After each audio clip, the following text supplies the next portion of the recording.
the panelists who went ahead of me have really given me a lot of challenge because Amrish was reading out everything that I put in my slide. So I have a challenge, to not repeat and also to kind of make it exciting. So I'm going to try and do that. How many of you have Tata AIG insurance policy?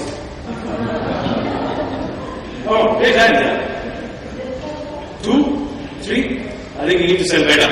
So with that, just a few things about what we are all about. Tata AIG General Insurance is a small, is a baby going into an infant. We are just about 12 years old. The insurance industry got licensed in 2001, and today we are about the industry has about 25 players, 4 of them being general insurance companies, the private sector, the public sector general insurance companies, and the rest really being the private sector insurance companies. Almost every year we are seeing 1 or 2 new players coming in. The recent ones were Videocon Liberty, who came in, and also there's another company which is coming from Germany, which is setting up an operation out of Calcutta. So there's a lot of challenge. It's a young industry with plenty of opportunity to grow. The penetration is about 0.7%, which means we need to have more of customers like you buying our products. What do we do in general insurance? We provide every product insurance which is in the non-life area. The life insurance business is done through Tata AIA Life Insurance business in India. We are partners with AIG. AIG holds 26% in the organization as a joint venture. But a lot of knowledge, which really is the backbone of a general insurance business, is brought in from AIG. So within India, we are present in about 54 locations. We have about 2,000 plus employees in India. We are likely to expand to about 90 by end of the year. And the organization age is coming down. We were about 35, 36 a few years back from an average age. Today we are 31, and we are expected to grow younger.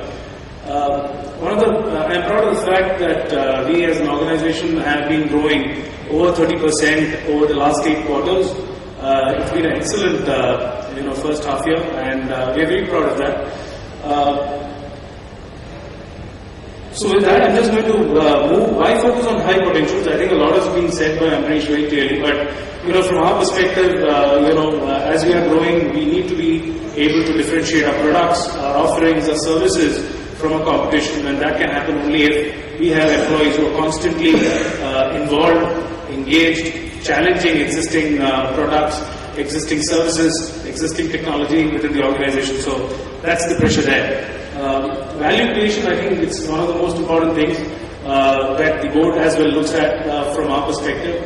While we have been growing at 30% year on year, one of the challenges which the board is really asking us is how can you grow better? What's the ROE that you can give us? And that's challenging us as well. Also, one of the things is, from a high potential standpoint, the expectations of high potential play are really changing.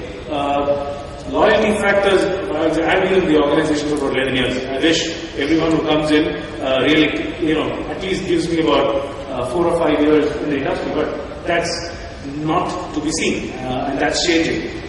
So the question is, how do we ensure that we retain people who are high potentials?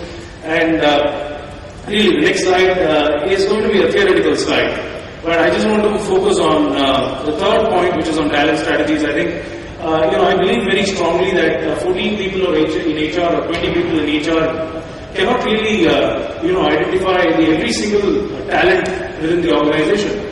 I think, therefore, from an organization perspective, which is Tata AIG, we look at partnering very strongly with our line managers who really are in the trenches, who are doing the business for us, who are in various parts of the country and who are hiring people and constantly building or nurturing them. I think they are, one of the things that we are trying to do in this is helping our line managers to spot talent early. And we are trying to provide them tools and provide them the skill of managing expectations as well, which is so difficult because of the ever-growing challenges of today's employees. I think more important, from once you identify a talent, I think, and once you have a plan, I think the most important thing, where probably a lot of organizations fail, is the process rigor. I think as long as you have a plan, you need to ensure that you are constantly engaging your talent. You are constantly talking to them, you know what's happening, you know the pulse, and you know what's keeping them excited, or you know what's getting them depressed or frustrated. I think as long as we have a plan around it and there's an engagement mechanism, I think that's very important. From our parents, what we have done is we have an engagement methodology. We are talking, we have conversations with the CEO, we have conversations with senior management teams.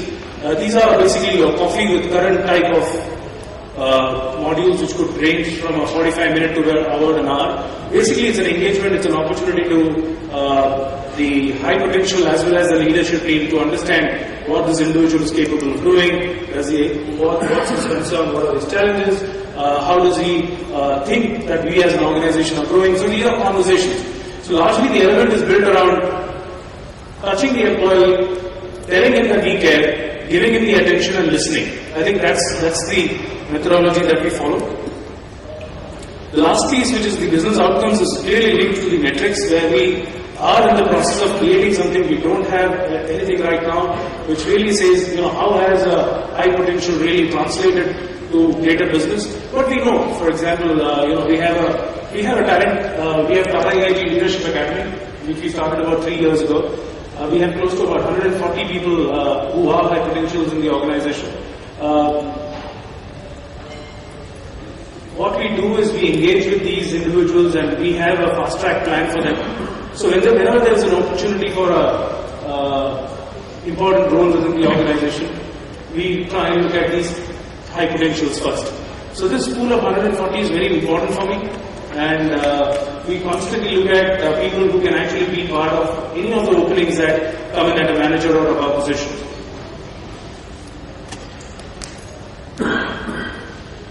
I think I don't want to educate, because I believe every one of you here is either a leader or a practitioner of learning and development or HR. But I think I'm sure that everyone understands that it cannot be just the HR doing whatever it wants to do. I think there has to be an organization designed around it. We need to be engaging in our key officers' forums, our exec committee meetings, even as part of the board, in terms of how do we engage people and how do we take them forward. Spotlighting it spoke about you moving talent within the organization. And I think finally, the leadership in the organization really needs to be committed and needs to know that we need to invest. And for us, in the insurance business, we don't have any tangible products. We have an intangible, which is an insurance. What we are selling is a promise. So from our perspective, it's the employees who are actually selling the promise to the customer, and it's important that we hold back all the employees who ensure we are able to contribute.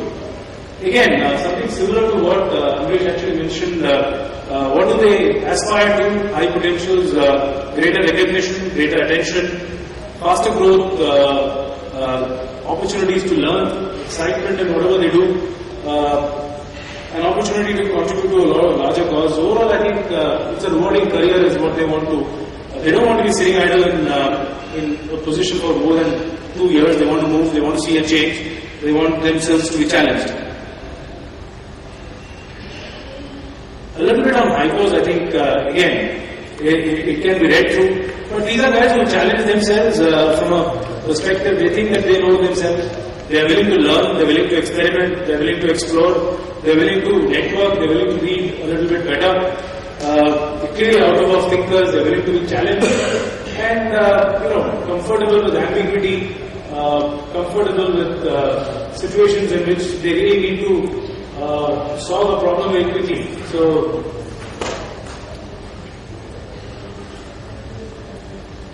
I think a lot of things have been said. I'm just trying to, when I've done through the slide, I just put it in a one kind of a nutshell. I think there is no one strategy which can really engage a high pot. I think you will have to use various strategies depending on what you want. I think largely what they learn through experiential learning. One of the things that we believe very strongly within Tata AIG is job rotations. We have today a human capital plan where we have shared with every single line manager right up to the bottom-most employee in the organization. How long has the employee been in that position? And has the line manager really engaged or even thought about creating a plan to move him based on that? We have today just institutionalized the 9-box classification and a framework, and we are helping line management to really classify employees basis their contribution and potential into the 9-box, and we're going to really work with them on how do we build them going forward. Because of a partnership with AIG, I think we have an opportunity or a platform to provide them greater exposure in other markets, and we have been sending people into markets like Dubai, which is our Mediterranean region. We have been able to send people to international exposures in New York, and some of them have been very successful. Our ex-MD actually was one of the founding members for about 6 years. He went back into the US and came back as the MD of the organization. So we talk about a lot of opportunities here. Feedback and mentoring, while I put it here, it's one of the things that we've got to work on, and that's something that we're going to build for our plans in 2013-14. And really, it's an opportunity for building senior management as mentors who can possibly guide and facilitate younger managers as they grow. I just going to skip the slide. I just want to say at Tata AIG, we have been able to, through over the last 12 odd years, we have almost close to about 47% of our employees who have completed 5 years or more. And that's a fantastic figure for us. One of the things that we've been able to do is retain our knowledge within the organization, which is going to help us to grow faster and move faster ahead. And the second most important thing that we realize is that we need to hold this knowledge within the organization. When we started off the company in 2001, we brought in talent from the public sector industry, which I thought was the best and brightest talent within Tata AIG. Those people have been over the years building the knowledge base into the organization, and today we just want to ensure that it passes on to a few people. So thank you. I hope it was the perspective which got shared. Looking forward for your questions. Thank you.